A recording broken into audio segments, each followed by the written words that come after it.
What's up, guys? Welcome back to the Z-List Cars, where today I have a question for you drivers of compact German luxury sedans, a la BMW 3 Series, Mercedes-Benz C-Class, and Audi A4. Are you kind of tired of seeing basically the same car as yours at every single intersection in your city? Are you kind of feeling like your car might be a little too common, a little more than you like? Maybe not quite Italian enough? Well, all jokes aside, I do have with me an awesome option for you potentially today, as behind me is a 2017 Alfa Romeo Giulia, and this represents Alfa Romeo's first serious foray into becoming a volume sales brand in the United States after relaunching here within the past decade. If this is not your first ride with me on the Z-List Cars, thank you for tuning back in. Please make sure you're subscribed, share my videos on Facebook and Instagram, and make sure to follow me on Instagram at the Z-List Cars. If you're new to the channel, thanks for tuning in. I very much appreciate you taking the first ride with me. And if you like what you see, please do consider hitting that subscribe button, as we hope to bring you a lot more cool content like this.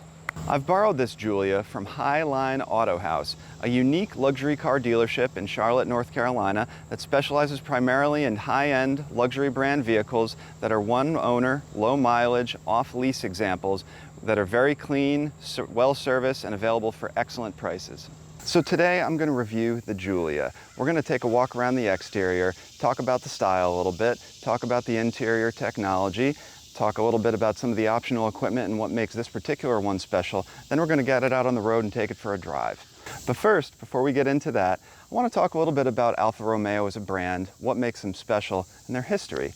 Alfa Romeo has been around for a very long time, and they are a very rich, storied brand from Italy that's famous for making performance-oriented vehicles. I consider myself a car enthusiast, at least I like to think so. And it's often common folklore in the car enthusiast community that if you haven't owned or at least spent some good time behind the wheel of an Alfa Romeo, that you cannot consider yourself a true enthusiast. Today will actually be my first foray into the real Alfa Romeo experience, outside of a quick drive in this sedan's crossover brother, the Stelvio, which has the same drivetrain and is very similar in a lot of ways. So Alfa Romeo as a brand was relaunched in America in the 21st century after drifting away with slow sales in, I believe, the mid to late 1990s. So more recently, Alfa only mainly had specialty vehicles in North America and in the United States market. The exotic 8C, the still somewhat exotic 4C with its carbon fiber tub and mid-engine layout, and the quadrifolio models of this and the Stelvio crossover as well, with a 505 horsepower twin-turbo Ferrari-derived V6 engine. As cool as those really high-performance Alfa models are, I almost find this more mainstream Giulia TI a little more interesting to talk about these days, because Alfa now has the goal of becoming a real high-volume sales success in the United States, pushing towards 300,000 or 400,000 or more sales per year in North America. And the way that they're going to do that is by making something at a price point that can compete with the long-term stablemates of the A4, the BMW 3 Series, and the Mercedes-Benz C-Class. Now what's interesting is in the Alfa, their engine, their 2-liter turbo, makes more power than any of the German competition. 280 horsepower and 306 pound-feet of torque being sent to the rear wheels. All-wheel drive is optional. We're in the South right now, so this particular one is a rear-wheel drive variant. And this one has the TI trim Sport package, which adds some nice 19-inch wheels, these beautiful kind of Y-shaped wheels we'll get a closer look at soon, front and rear fascia sort of enhancements in a sport-like manner, highly bolstered sport seats, a nice flat-bottom steering wheel, sport suspension, and some other little goodies. This car has a lot of great equipment for the price point. It's competitive with the competition I was talking about, the Germans, in terms of price point as well. It starts at about $40,000. This one brand new was, I believe, optioned to about $46,000 or $48,000 with the Sport package. And right now, this one, a 3-year-old example, 2017 with 38,000 miles, is being sold for about half of its original MSRP, which I think is a tremendous value considering that it's still under warranty. You've got some pretty cool little bragging rights in this car too. It has a carbon fiber drive shaft. I mean, how many other cars sub 50 grand can say that? All right, guys, we'll start by taking a look at the front end here, which the first thing you notice really is the unusually shaped, sort of upside down triangle grille, which I think works really well with the headlights, the way they're sort of slanted diagonally down towards the grille, and they get a little wider towards the outside and a little more slender towards where they get closer to the grille. It also has some very aggressive large mesh air dams in the front. The front end is a little more aggressive due to the TI Sport package. As I mentioned earlier, you also have some nice enhancements to the wheel and tire package when you get the TI Sport package. This more or less gets the look of the Quadrifoglio with these beautiful graphite colored 19-inch wheels that are very reminiscent in how the spokes almost form a circle to some of the more exotic offerings from Alfa Romeo, such as the 8C and the 4C. You can tell the design is kind of inspired. It also comes, this particular one, with Brembo brakes standard, with the nice red painted calipers with the Alfa Romeo scripting on them. I think that's very classy and cool. Coming around back, I think they did a great job with the taillights.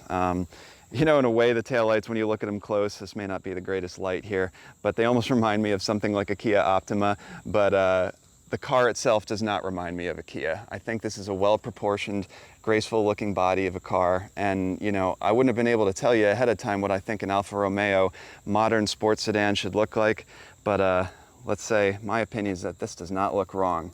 And I do think the back area here around the exhaust finisher, the diffuser with the TI Sport package, is very cool. The exhaust pipes kind of come out into this mesh area, and you know, you have sort of a fake exhaust finisher with a smaller pipe inside, but still, great look. You have somewhat flared out fenders here, and again, the 19s just look so good. You have a little bit of a wheel gap there, but not bad. The car overall has a nice stance, and you know, that Alfa Romeo badge is pretty cool, with the snake look and sort of the red cross. All right, heading into the interior, which I feel is a nice blend of sport and modern. Materials are decent in the Alfa. You have basically soft touch materials on the top of the dash and door panels. Nice stitching. You have kind of an unfinished like oak wood accent in this particular car, and you have one of the probably one of the fanciest Harman Kardon speaker grills I've ever seen. The Harman Kardon unit is optional in these. As I mentioned before, you have an excellent sport seat as part of the TI Sport package. So, trying to get a good view of this here. The bolstering is really strong and firm in these. The seats are firm, but they are supportive and comfortable. You know, you have the Alfa logo kind of stitched on the headrest here, and you know, nice pattern, nice bolstering. You have sort of the thigh support here that is manually adjustable as well, and nice thick-rimmed, flat-bottom steering wheel. The cluster is pretty nicely done in this vehicle, I think. You have a large tachometer on the left with huge font that kind of emphasizes what's important in your revs here, and you got a pretty quick to rev 2-liter 4-cylinder turbo that we're going to talk about. We already went over the power numbers a little bit. Moving on to the infotainment system, it's been nicely integrated into the shape of the dash with this kind of curved screen. It is generally controlled by sort of an iDrive-like controller that you can sort of toggle back and forth. You can twist, you can turn. You have a main menu button just to get back at any point. You've got some pretty modern, slick font. It's quick to respond to inputs generally. No frills, nothing too fancy. I don't believe Apple CarPlay and Android Auto, but you know, you do have some nice you know, standard stuff with app compatibility and you know, of course, Bluetooth audio and stuff like that as well. Moving on towards the back seat, you know, nothing remarkable back there. Very similar in space and size compared to a lot of the competition. They are a split folding setup back there, which is always handy to have in a sedan as well. Another star of the show here that you notice when you sit is the large aluminum paddle shifters here, because this car's transmission is the ZF8, the 8-speed ZF transmission that I've talked about in a review or so before, and I just think it is one of the best automatics out there. It's generally thought of as being so, and I had an M235i BMW for about 3 years, and it had the ZF 8-speed, and I was used to only manual transmissions previously, and that transmission was just so good. In sport mode, it shifted so fast that I was highly impressed. And in this car, what we're going to get to shortly, it shifts even faster than it did in my M235 when I had it. And these paddles are large, they're fixed to the steering column, not to the steering wheel, and they are a delight to use. So with that, let's go for a drive. On the road with the Giulia. and this is where it really shines on the more back roads. You know, I was just in some moderate traffic for a little while, and you know, one of the first things that kind of hit me is that this really does ride nice and quiet and refined for a vehicle with such sporting intentions, sporty suspension, 19-inch wheels on a somewhat compact four-door sedan with really thin performance tires. It's smooth, and you know, it does have adaptive dampers as well that do change with the drive modes. So what I mentioned earlier, a little bit about it, the drive modes are labeled D and A. And A is advanced efficiency, those are your fuel efficient settings. N is natural, D is dynamic. Dynamic immediately changes the weight of the steering, the mapping of the engine and throttle response, the transmission programming for how long gears are held, and the adaptive dampers immediately firm up as well. And as I was kind of leading into earlier, dynamic responses are first class in this. We'll go into dynamic right now and floor it. You have a lot of mid-range punch from the 2-liter turbo and some strong Brembos, as I had to come to a stop right there. Boy, about anywhere over 2,500 RPM or so, you have some nice mid-range torque. Really, like many of these 2-liter turbos, there's not much lag to speak of. You know, you have a torque curve that feels like a bigger engine. Now, engine sound is not necessarily a strong point for this one.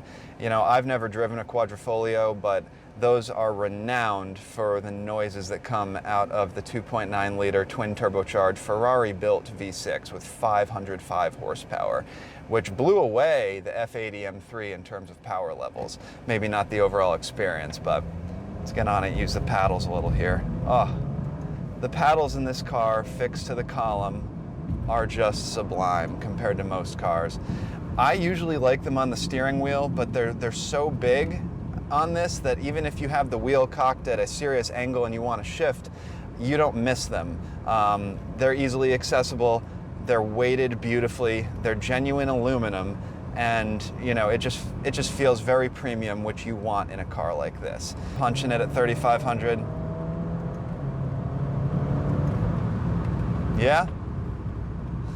Yeah, there's plenty of motivation there. But the sound, as I mentioned, is not really the strong point for this one. You know, that would be your Quadrifoglio. You know, some of these 2-liter turbos, although this one is beautiful performance-wise, it sounds a little bit like a vacuum cleaner.